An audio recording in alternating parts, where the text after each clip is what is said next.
भारत के एक छोटे से गांव में 4 दोस्त रहते थे। दोस्ती बचपन से थी। उनके नाम थे थोड़ा बहादुर लेकिन बहुत जिज्ञासु, अमन हमेशा मजाक करने वाला, सोनू जल्दी डर जाने वाला, विकास सबसे शांत और चारों का सपना था कि वे गांव से निकलकर किसी बड़े शहर में पढ़ाई करें। आखिर वह मौका आ ही गया। उन्हें शहर के एक अच्छे एडमिशन मिल गया। गांव से निकलते समय परिवार वालों ने कहा इस शहर में संभल कर रहना, लेकिन उन्हें क्या पता था खतरा शहर में नहीं, शहर से दूर एक जंगल के पास उनका इंतजार कर रहा था।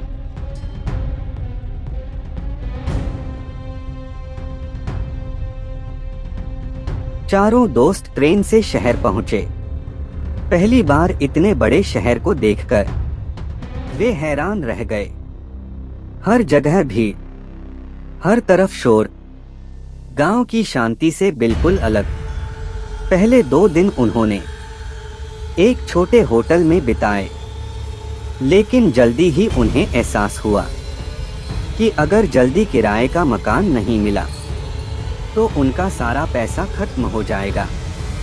अगले 3 दिन तक वे पूरे शहर में घूमते रहे। हर जगह एक ही जवाब मिलता, किराया 10,000 रुपए, कहीं 12,000, कहीं 15,000। चारों दोस्त परेशान हो गए। एक शाम वे थककर एक छोटी सी चाय की दुकान पर बैठ गए।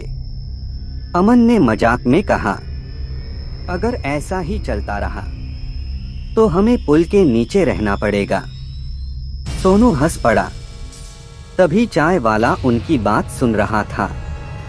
वह धीरे से उनके पास आया और बोला, अगर सस्ता मकान चाहिए तो एक जगह है। चारों की आंखें चमक उठीं। राहुल ने पूछा, कहाँ? चाय वाले ने कुछ सेकंड तक उन्हें देखा, फिर बोला, शहर से थोड़ा दूर है, जंगल के पास। अमन ने तुरंत कहा, कोई दिक्कत नहीं, हम गांव से हैं। लेकिन चाय वाला फिर भी चुप रहा। उसने धीरे से कहा, सस्ता है, बहुत सस्ता, लेकिन वहां कोई रहना नहीं चाहता।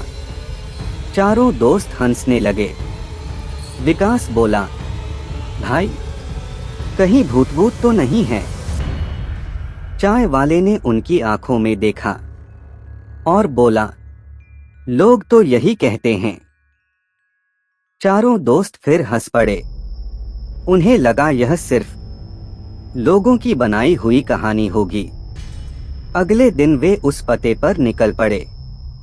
जैसे जैसे वे आगे बढ़ते गए, शहर पीछे छूटता गया। सड़क खाली होने लगी और कुछ देर बाद दोनों तरफ घना जंगल शुरू हो गया।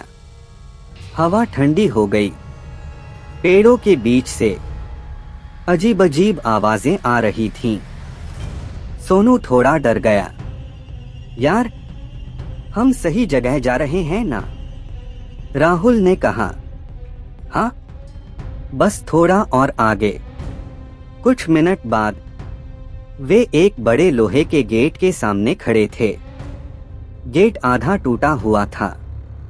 अंदर एक पुराना और बहुत बड़ा मकान दिखाई दे रहा था। मकान देखकर चारों कुछ सेकंड तक चुप रहे। दीवारों पर काई जमी हुई थी, खिड़कियां टूटी हुई थीं और पूरे घर के आसपास अजीब सा सन्नाटा था।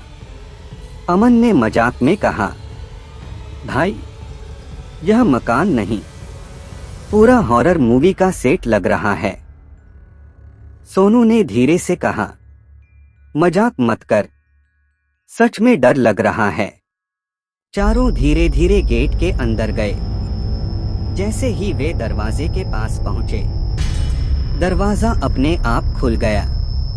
चारों एकदम रुक गए। हवा बिल्कुल शांत थी, फिर भी दरवाजा धीरे धीरे खुल रहा था। तभी अंदर से एक आवाज आई, आ जाओ, मैं तुम्हारा ही इंतजार कर रहा था।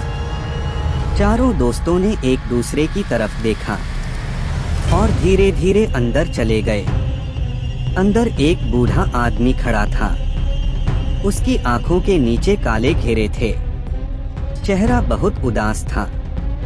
उसने पूछा, तुम लोग मकान देखने आए हो? राहुल ने कहा, हाँ। बूढ़े आदमी ने सिर हिलाया और बोला, अंदर आ जाओ। उन्हें बिल्कुल अंदाजा नहीं था कि इस घर में कदम रखते ही उनकी जिंदगी की सबसे डरावनी कहानी शुरू होने वाली है। जैसे ही वे अंदर गए, अचानक ऊपर के कमरे से किसी चीज के गिरने की तेज आवाज आई। धड़ाम! सोनू डरकर चिल्लाया। ये क्या था? बूढ़ा आदमी धीरे से मुस्कुराया और बोला, शायद उन्हें पता चल गया है कि मेहमान आ गए हैं। सीढ़ियों के ऊपर से आई धड़ाम की आवाज के बाद घर में कुछ सेकंड तक गहरा सन्नाटा छा गया। चारों दोस्त एक दूसरे को देखने लगे। सोनू का चेहरा बिल्कुल पीला पड़ चुका था।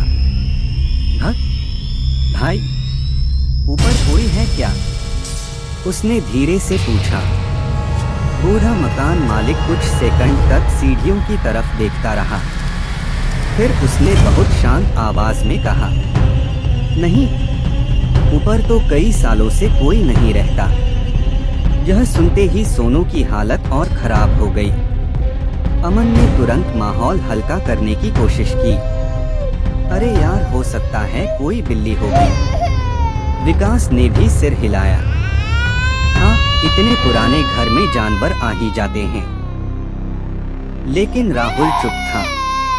उसे कुछ अजीब सा महसूस हो रहा था, जैसे कोई उन्हें ऊपर से देख रहा हो।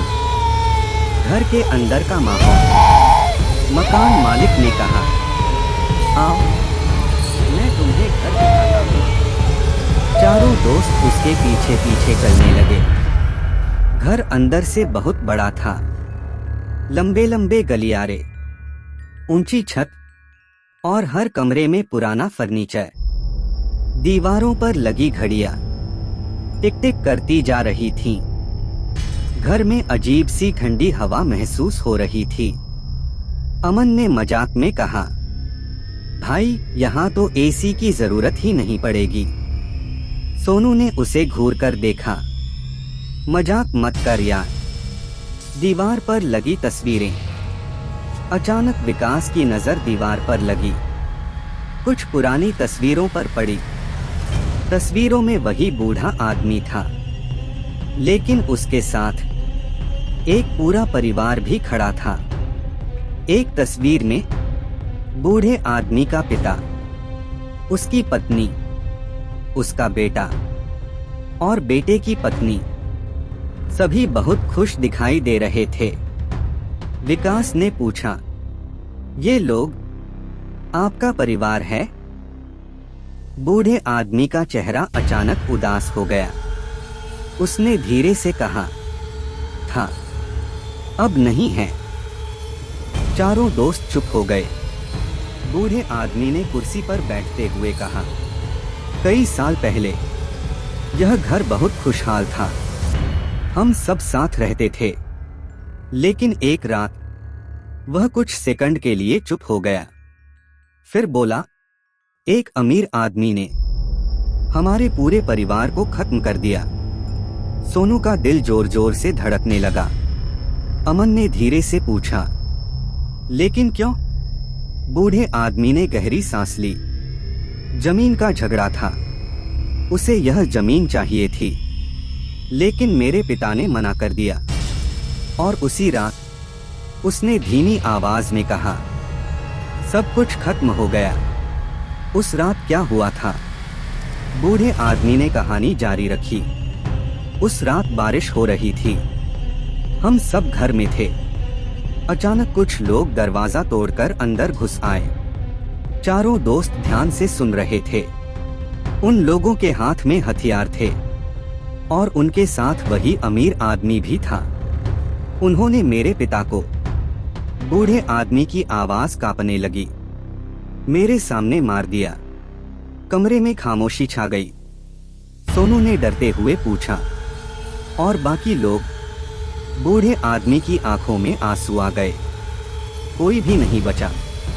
मेरी पत्नी, मेरा बेटा और उसकी पत्नी सब मर गए। अजीब बात, राहुल ने धीरे से पूछा। फिर आप कैसे बचे? बूढ़ा आदमी कुछ सेकंड तक चुप रहा, फिर बोला, मैं उस रात घर पर नहीं था। जब मैं वापस आया सब कुछ खत्म हो चुका था। घर में फिर से सन्नाटा छा गया। राहुल को कुछ अजीब लगा, क्योंकि जब वह कहानी बता रहा था उसकी आंखें कभी कभी सीढ़ियों की तरफ चली जाती थीं, जैसे वह किसी से डर रहा हो। कमरा दिखाया गया। कुछ देर बाद मकान मालिक ने कहा, अगर तुम लोग चाहो तो यहाँ रह सकते हो। किराया सिर्फ 2000 रुपए महीना है। चारों दोस्त एकदम चौंक गए। इतना बड़ा घर और इतना कम किराया। अमन ने तुरंत कहा, भाई इससे सस्ता तो कहीं मिलेगा ही नहीं। सोनू अभी भी डरा हुआ था। लेकिन यहाँ रहना ठीक रहेगा, राहुल ने कहा। हम 4 लोग हैं, डरने की क्या बात है। पहली रात की तैयारी। शाम तक उन्होंने घर का एक कमरा साफ कर लिया, पुरानी धूल हटाई, फर्श साफ किया और अपना सामान रख दिया। अमन ने मजाक में कहा, अगर यहाँ भूत होगा ना तो उसे भी हमारे साथ रहना पड़ेगा। सोनू ने तुरंत कहा, ऐसा मत बोल यार,